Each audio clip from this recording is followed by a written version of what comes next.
Hello friends, JEE main exam चालू आहे. कोल्हापूर सेंटरवरती आपण आलो आहे. सेशन 1 शिफ्ट 1 त्याचा पेपर मुलं देत आहेत. थोड्या वेळात ती मुलं बाहेर पडत आहेत.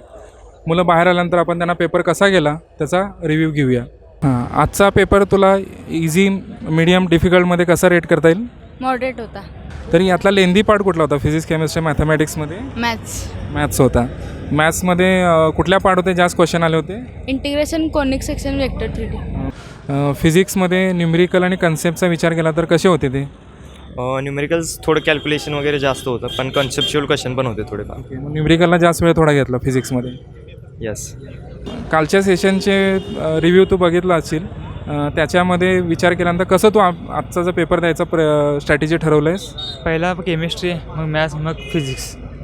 कालचे रिव्ह्यू बघितलास ना, पेपर कसे होते? थोडे सोपे होते. आज कसा एक्सपेक्ट करतोयस तू पेपर? आज अवघड आले तरी चांगलेच, म्हणजे मेरिट कमी लागणार, म्हणजे अवघड आले सगळ्यात भारी. ओके. आजचा सेशन 2ला, शिफ्ट 2ला तू आला आहेस, कसं वाटते तुला? आज मी कॉन्फिडंट आहे खूप, आणि जरा मार्क पडतील अशी इच्छा आहे मला. ओके. मग कालच्या पेपरचा तू रिव्ह्यू घेतला असेल मित्रांच्याकडून, कसा होता पेपर तो इझीच वाटला, खूप इझी वाटला, म्हणजे सुटले आहेत क्वेश्चन बऱ्यापैकी मला. मग आजचा पेपर तू कसा एक्सपेक्ट करतोयस? जरा मॉडरेट लेवल एक्सपेक्ट करतो. जरा थोडी लेवल जास्त असणार. मग तुझे पेपर सोडवण्याची स्ट्रॅटेजी कशी असेल तुझी? पहिला जो सब्जेक्ट सोपा येईल तो मी पहिला घेणार. म्हणजे पेपर आल्यानंतर ठरवणार आपण स्ट्रॅटेजी. Very good. आजचा पेपर देताना कसं वाटते तुला? कॉन्फिडंट.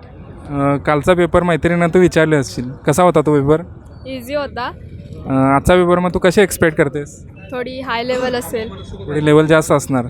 ओके. मग या पेपरसाठी तुझी स्ट्रॅटेजी कशी आहे? मला पहिल्यांदा केमिस्ट्री सोडवायचं आहे, then physics and maths. Okay. मला म्हणजे पहिला केमिस्ट्री, त्यानंतर फिजिक्स आणि त्यानंतर मॅथमॅटिक्स. ओके. तुझ्या एक्झामसाठी तुला शुभेच्छा. Best of luck. थँक्यू.